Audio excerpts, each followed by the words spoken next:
Hi everyone, I'm Allie Snow, and with me is HuskerOnline's Robin Washut. Nebraska looks to snap its 7-game losing streak this weekend when it heads to Iowa. And today we got a chance to talk to head coach Fred Hoiberg and Hanif Cheatham after practice. And Hoiberg said it was a tough week of practice, but how'd they get over the hump this week? Well, that was one thing he mentioned in the postgame after that Penn State loss, where he was as visibly upset and frustrated and disappointed and all those things about his team's effort, particularly what happened after halftime when that game went from a 5-point deficit at the half and completely snowballed into a total avalanche of one of their worst 20 minutes of the season. So the week off came at a pretty opportune time if you're going to have a week off, to where they were able to really dial in and focus on themselves, because there's a lot that needs to be fixed right now mentally. They are what they are, as far as X's and O's and lineups and stuff like that, but this team needs to get right and find that fire again. The fire that they showed 2 games early against Rutgers, or when they were leading 10 minutes to go in the game against Michigan. I mean, that's the type of team that needs to show up every single night for them to even have a remote chance at winning in this conference, with the Big Ten being what it is. And so what they did against Penn State was such a step back that cannot happen again. If that team shows up again, Iowa will throttle them.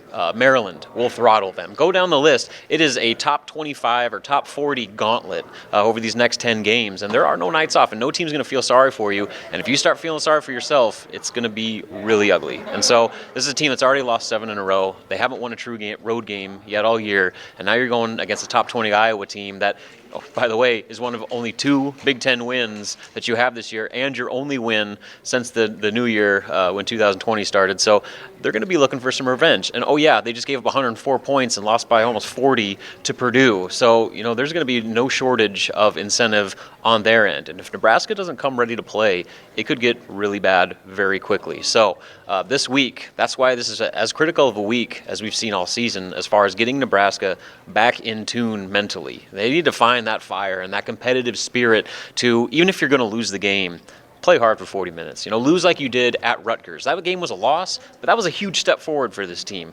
But when you follow it up with an effort like they showed in the second half against Penn State, it erases all those good vibes.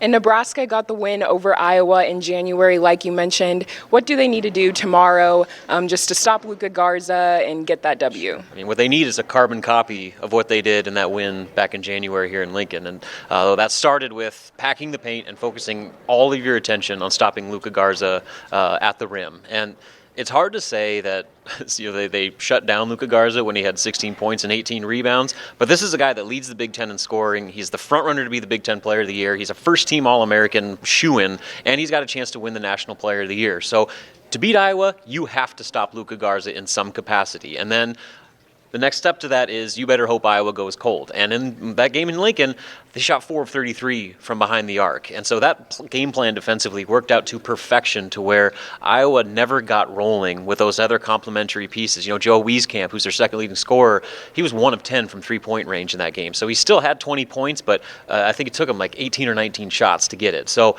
that has to happen. Now, the difference this time around is I was going to have C.J. Frederick, who's their true freshman 3-point specialist, who was hurt in that first game against Nebraska, and they missed him. And now he's a guy that's shooting, just under 40% from 3-point range. He's back in the fold, and I was a different team, just like any other team in this league, shooting at home as opposed to on the road. So the likelihood of them going 4 of 33 from beyond the arc is probably not there, but you have to at least keep it reasonable with their 3-point shooting and hope that, by putting all your focus on Garza, nobody else is able to step up and beat you. And then offensively, Nebraska shot about 49% from the field in that game. They hit 10 3-pointers. They had 5 players scoring double figures.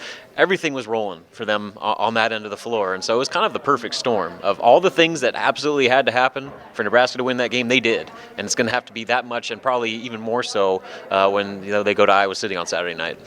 Well, Nebraska looks to snap the losing game streak this weekend in Iowa. Tip-off between Nebraska and Iowa is set for 5 p.m. Central Time on Big Ten Network. For Robin Washut, I'm Allie Snow, reporting for HuskerOnline.